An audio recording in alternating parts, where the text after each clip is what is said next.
오늘도 동행하시는 주님, 그 주님의 발걸음에 발 맞추어 걷는 우리 되게 하여 주옵소서. 주님이 보여주시는 대로, 주님이 들려주시는 대로, 주님이 하라 하시는 대로 사는 것이 복인 줄 믿사오니 그렇게 살아가게 되는 우리가 되게 하여 주시옵소서. 오늘도 주님의 발걸음에 맞추어 봅니다. 한 걸음 한 걸음 주님의 발에 템포에 맞춰서 걸어가는 우리 되게 하여 주옵시고 그 걸음걸음마다 주의 복으로 함께하여 주시옵소서. 오늘도 기도하며 하나님께 나아옵니다. 이 새벽을 하나님 앞에 깨우는 저들에게 복의 복을 더하여 주시고 무엇보다도 말씀을 깨달아 알게 하여 주시며 말씀에 대해 실천하고 살아가는 우리 되게 하여 주시옵소서. 오늘도 감사합니다. 고마우신 예수님 이름으로 기도드렸습니다. 아멘. 아멘. 오늘은 출애굽기 40장 말씀 같이 볼까요? 40장 17절에서 32절까지 말씀 보겠습니다. 출애굽기 40장 17절에서 32절까지 그리고 오늘은 38장부터 40장까지 해서 출애굽기 오늘 끝나고요. 내일 이제 레위기 말씀 같이 보겠습니다. 40장 17절에서 32절까지 같이 한 목소리로 읽겠습니다. 둘째의 첫째 달 곧 그 달 초하루에 성막을 세우니라. 모세가 성막을 세우되 그 받침들을 놓고 그 널판들을 세우고 그 띠를 띄우고 그 기둥들을 세우고 또 성막 위에 막을 펴고 그 위에 덮개를 덮으니 여호와께서 모세에게 명령하신 대로 되니라. 그는 또 증거판을 궤 속에 넣고 채를 궤에 꿰고 속죄소를 궤 위에 두고 또 그 궤를 성막에 들여놓고 가리개 휘장을 늘어뜨려 그 증거궤를 가리니 여호와께서 모세에게 명령하신 대로 되니라. 그는 또 회막 안 곧 성막 북쪽으로 휘장 밖에 상을 놓고 또 여호와 앞 그 상 위에 떡을 진설하니 여호와께서 모세에게 명령하신 대로 되니라. 그는 또 회막 안 곧 성막 남쪽에 등잔대를 놓아 상과 마주하게 하고 또 여호와 앞에 등잔대에 불을 켜니 여호와께서 모세에게 명령하신 대로 되니라. 그가 또 금향단을 회막 안 휘장 앞에 두고 그 위에 향기로운 향을 사르니 여호와께서 모세에게 명령하신 대로 되니라. 그는 또 성막문에 휘장을 달고 또 회막의 성막문 앞에 번제단을 두고 번제와 소제를 그 위에 드리니 여호와께서 모세에게 명령하신 대로 되니라. 그는 또 물 두멍을 회막과 제단 사이에 두고 거기 씻을 물을 담으니라. 모세와 아론과 그 아들들이 거기서 수족을 씻되 그들이 회막 안에 들어갈 때와 제단에 가까이 갈 때에 씻었으니 여호와께서 모세에게 명령하신 대로 되니라. 아멘.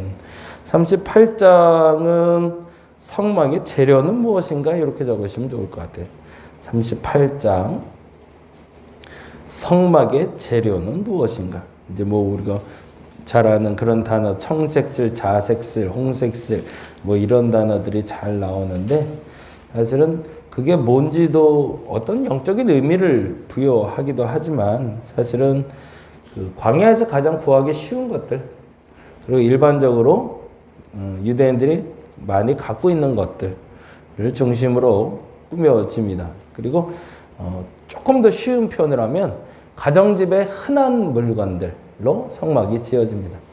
특별한 물건들로 지어진 성막이 아니라 가정집에서 가장 흔한 물건들로 그리고 여호와의 방이라 불리는 지성소도 역시 가장 일반인들의 방과 동일한 기준 내에서 등 하나 켜놓고 사실은 등잔대 켜고 떡잔 넣고 법궤 놨다고 하지만 그냥 가장 일반적인 아이방 꾸미듯이 그 정도 그것으로 족하다라고 주께서 얘기하고 계신 거죠. 39장은 조금 독특한 사람들, 제사장의 의복은 이렇게 해놓으시면 좋을 것 같아요. 39장 제사장의 의복은, 그래서 이제 비로소 아론과 대제사장 그리고 제사장들의 옷에 대해서 설명하는 장면이 나오고 있어요. 그리고 철저하게 지난번에 말씀드린 대로 제사장은 옷을 스스로 입는 것이 아니라 입혀주는 거죠.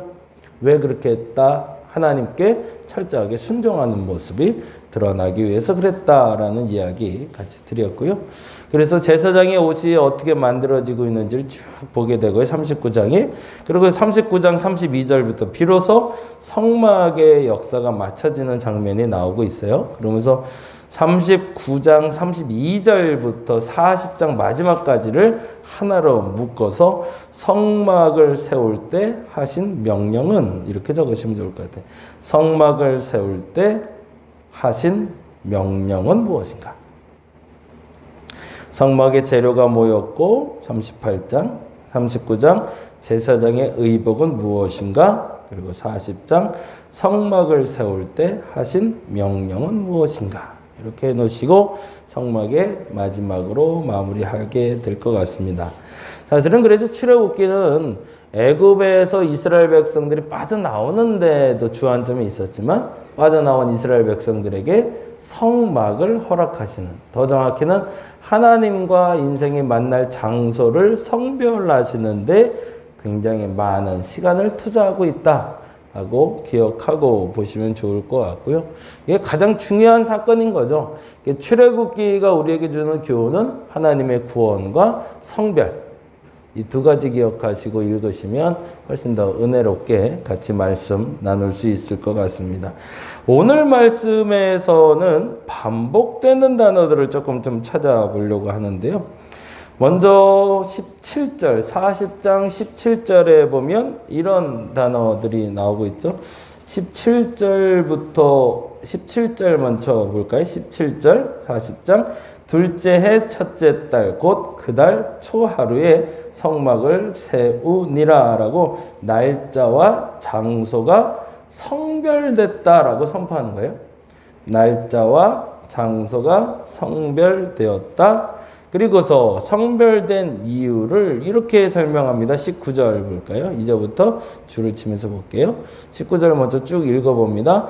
또 성막 위에 막을 펴고 그 위에 덮개를 덮으니 여호와께서 모세에게 명령하신 대로 되니라. 이제 거기다 줄을 칠게요.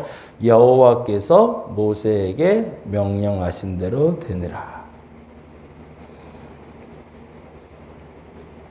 이게 몇 번이나 한번 반복되나 보죠. 19절에 나오고 있고 21절에도 나오죠. 여호와께서 모세에게 명령하신 대로 되니라.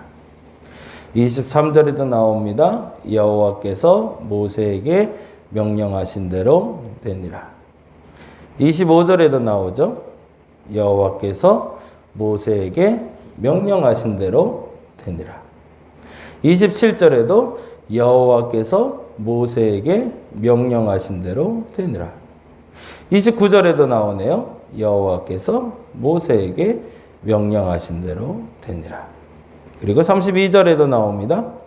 여호와께서 모세에게 명령하신 대로 되니라 라고 이야기하며 끊임없이 반복해서 나오는 반복적인 단어는 누가 누구에게 무엇을이죠.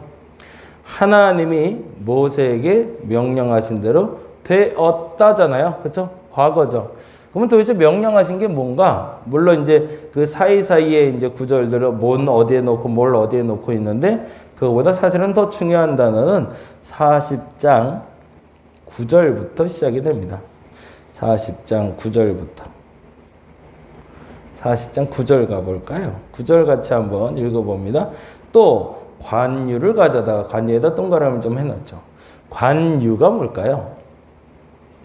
영어로 하면 이게 어노인팅 오일이에요. 부어지는 기름. 그냥 부어지는 기름을 얘기해요. 근데 이 관유를 거기다가 그냥 그렇게 적어 놓으세요. 그 출애굽기 30장 23절에서 25절이라고 적어 놔 주세요. 출애굽기 30장 23절에서 25절. 거기 보면 관유를 만드는 재료가 나와요. 요렇게 만든 재료로 이제 이거 사용할 거야 라고 알려주시는 장면이 나옵니다. 그러니까 관유는 요런 게 있다. 근데 관유라는 건 말 그대로 부어지는 기름이 있는데 다시 한번 봅니다. 9절 또 관유를 가져다가 성막과 그 안에 있는 모든 것에 발라 그것과 그 모든 기구를 뭐 하래요? 거룩하게 하라. 거기다 줄을 칠게요. 이제 거룩하게 하라. 그것이 어떻게 된대요? 거룩하니라. 10절에도 역시 동일합니다. 거룩하게 하라. 지극히 거룩하리라. 11절 거룩하게 하고 13절 거룩한 옷을 기름을 부어 거룩하게 하여 15절 그 아버지에게 기름을 부음같이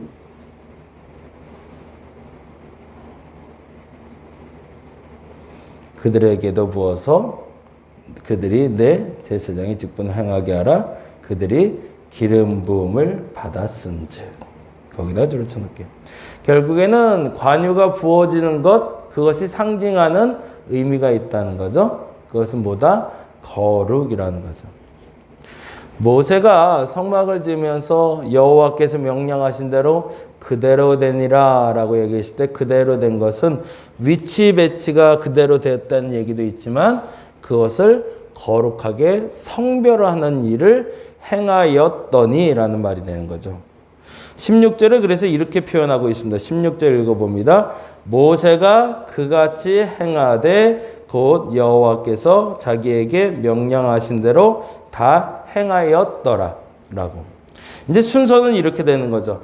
하나님이 말씀하신 대로 그대로 행하였더니 그대로 되니라죠.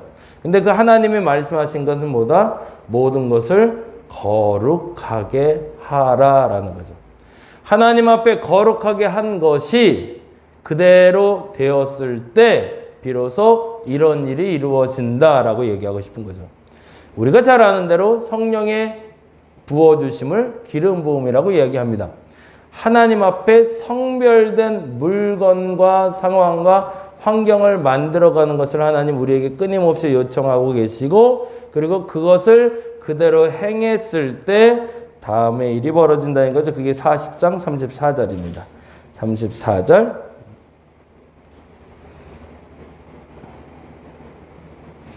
같이 한번 읽어보겠습니다. 구름이 회막에 덮이고 여호와의 영광이 성막에 충만하며 거기에 줄을 쳐놓을게요. 여호와의 영광이 성막에 충만까지 줄을 칠게요. 그럼 이제 순서가 그렇게 되죠. 거룩하게 구별하라는 하나님의 말씀대로 그대로 행하였더니 여호와의 영광이 충만하였더라. 거룩하게 구별하라는 하나님의 말씀대로 그대로 하였더니 여호와의 영광이 충만하더라. 이게 사실 하나님이 출애굽기를 통해서 마지막에 우리에게 하고 싶은 메시지인 거죠. 너희가 거룩하게 구별하면 그리고 그대로 행하면 그 영광이 그곳에 충만하게 될 거라는 거죠. 그렇게 살아가라고 첫날에 불러서 그들에게 택하셨고 이루셨다가 사실은 출애굽기의 마지막이자 시작입니다. 구원받은 백성들이 어떻게 살아야 되는가? 구원받은 백성들이 성막이라는 거룩한 것을 만들어 어떻게 살아야 되는가를 설명하며 마지막 단어로 말씀하시는 거죠. 근데 그 다음에 참 재밌는 게 나와요. 35절에 보니 모세가 회막에 들어갈 수 없었대요. 이 부분이 참 독특하죠. 네. 왜 그랬을까? 이왕이면 이렇게 다 만들었으니 모세가 그 안에서 나오면 멋있잖아요. 모세에게 모든 정권이 위임되지 않았음을 상징하고 계신 거죠. 결국에 너희를 이끄는 건 모세가 아니라 나다라고 선포하고 계시는 거죠. 그리고 그 성막은 드디어 이스라엘 백성들의 선두에서 그리고 항상 중앙에서 그들을 이끌어가는 첫 날이 됩니다. 오늘은 그렇게 기도했으면 좋겠습니다. 이 세 단어가 내게 일어나게 해달라고. 하나님, 거룩하게 하옵소서. 근데 성경은 이렇게 합니다. 너희가 스스로 거룩하게 하라라고. 하나님이 나를 거룩하게 해주시기도 하지만 내가 스스로 거룩을 위해서 성별해야 됩니다. 그리고 그대로 행하면 그곳에 그 시간에 하나님의 영광이 충만하게 될 겁니다. 이 믿음의 선포가 출애굽기의 선포뿐만 아니라 오늘날 우리의 선포가 되길 바랍니다. 하나님 거룩하게 하소서, 내가 거룩하게 구별하게 하소서. 그래서 그대로 행하여 여호와의 충만을 경험하는 오늘 한날 되게 해달라고 기도하는 저와 여러분 되시기를 간절히 바랍니다. 기도하겠습니다. 부어지는 기름 관유가 오늘 저들의 머리에, 저들의 심장에, 저들의 중심에 쏟아지길 원합니다. 그래서 거룩하게 변화시켜 주시옵소서. 너희도 거룩하라, 거룩하게 구별하라 하셨사오니 우리의 삶을, 우리의 환경을 거룩하게 구별하게 하시고 그대로 되니라라는 말씀처럼 그대로 행하였을 때 하나님의 영광이 충만할 줄로 믿습니다. 저들의 삶에 오늘 하루가, 그리고 저들이 구별된 저 시간이, 저 장소가 성별되어지게 하여 주시고 여호와의 영광으로 충만하게 하여 주시옵소서. 감사합니다. 고마우신 예수님 이름으로 기도드렸습니다. 다 같이 기도하고 돌아가겠습니다.